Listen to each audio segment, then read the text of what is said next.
My name is Tan Kin Lian. I want to give my views about budget 2018. The hot topic for this budget is, will GST be increased from 7% to 8%, 9% or 10%? The Finance Minister Heng Swee Keat has announced that it will be increased to 9%, but it will be implemented in 3 to 7 years' time. Why the delay?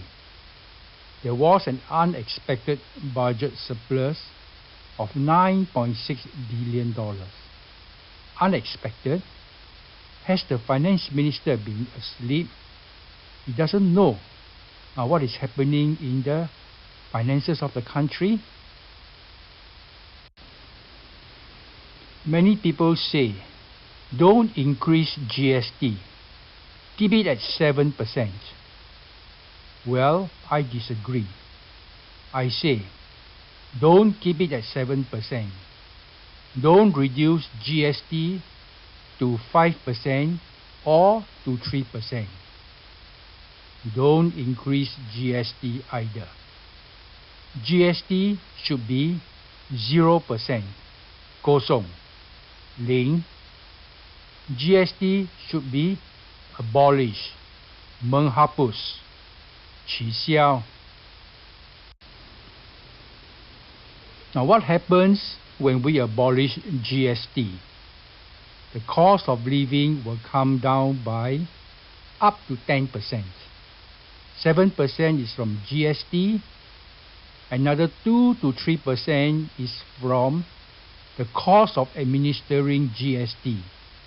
For business to collect GST, to account for GST, to pay to the government.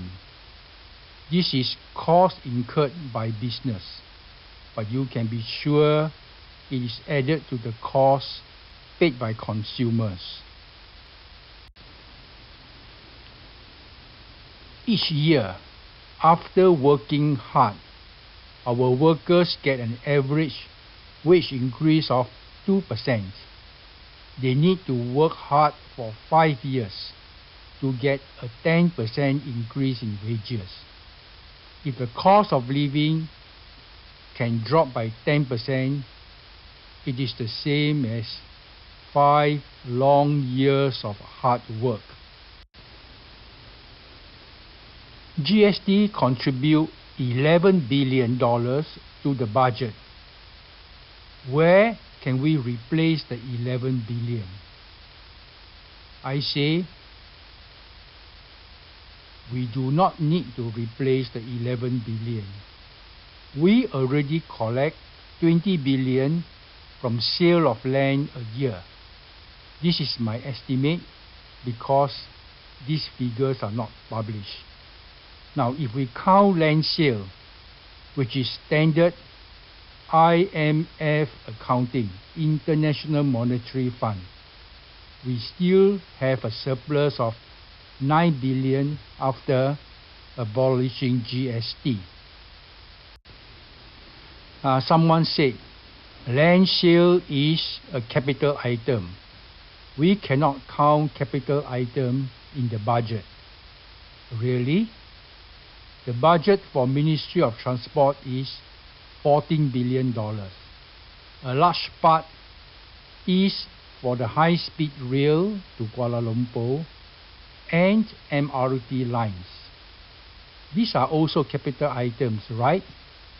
If we take them away, our expenditure will drop by maybe all of the GST, 11 billion. Some people say GST is a good tax. They give 3 reasons. GST is a tax on spending. If you don't spend, you do not pay GST. Taxi drivers, hawkers and self-employed don't pay income tax. They have to pay GST. All advanced countries have GST, so it must be a good tax. Let me debunk them. First, GST is a tax on spending. People have to eat, right? They pay GST on food. People fall sick, right? They pay GST on medicine and doctor's fees. People need water, right? They pay GST on water on top of a water tax. You mean to say they don't need to spend, they can save on GST? Let me debunk. We want taxi drivers, hawkers and self-employed to contribute to tax through GST. We know taxi drivers and hawkers already pay high rental on their taxis and stalls. After working 10 to 12 hours, they only earn a small income after paying their rental. The government can collect tax on the rental charges. They don't need to collect them on these taxi drivers and hawkers. The third reason, all advanced countries have GST. That's true. But do these countries have COE, Foreign Workers Levy, and sale of land? Singapore collects 7 billion on COE, 3 billion on Foreign Workers Levy, 20 billion on sale of land. That's a total of 30 billion. This is an estimate. So do we need to collect GST of 11 billion when we already have 30 billion of revenue that other countries don't have? The finance minister said he wants to foster a caring and cohesive society. That means he needs more revenue. How much does he really spend on the needs of the elderly and the needy? Let us wait and see. He may not be spending all that much. If he really spends a lot and runs into a deficit, there are other expenses that can be reduced. Do we need such a large defense budget? Do we need to spend so much money on infrastructure? Can we be more prudent? If we really run into a deficit after being prudent, we still don't need to get revenue from GST. We can increase income tax on the very rich people. We do not need to have the lowest income tax rate in the world.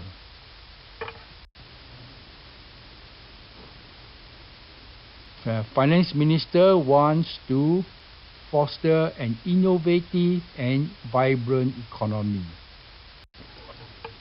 Hey, I have heard that before. Lee Hsien Loong was finance minister from 2001 to 7. Taman was finance minister from 2007 to 15. Heng Swee Keat was finance minister from 2015 to now. Every year for nearly 20 years, the finance minister talked about the need for a vibrant, innovative, and competitive economy. 2 years ago, PM Lee said the government will commit 19 billion to a new 5-year plan for R&D initiatives. It will include Smart Nation and Skills Future. 19 billion is not all.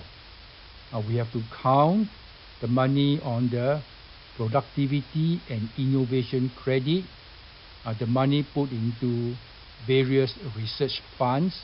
So our expenditure is more than 19 billion. Let us look at how well we perform in the Global Innovation Index.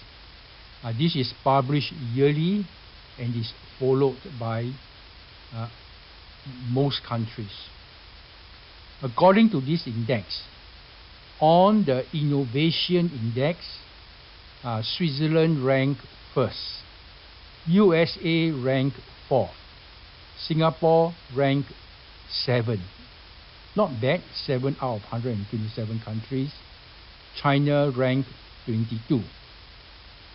However, the index also produced the efficiency ratio, and that is how much you spend compared with how much you get back.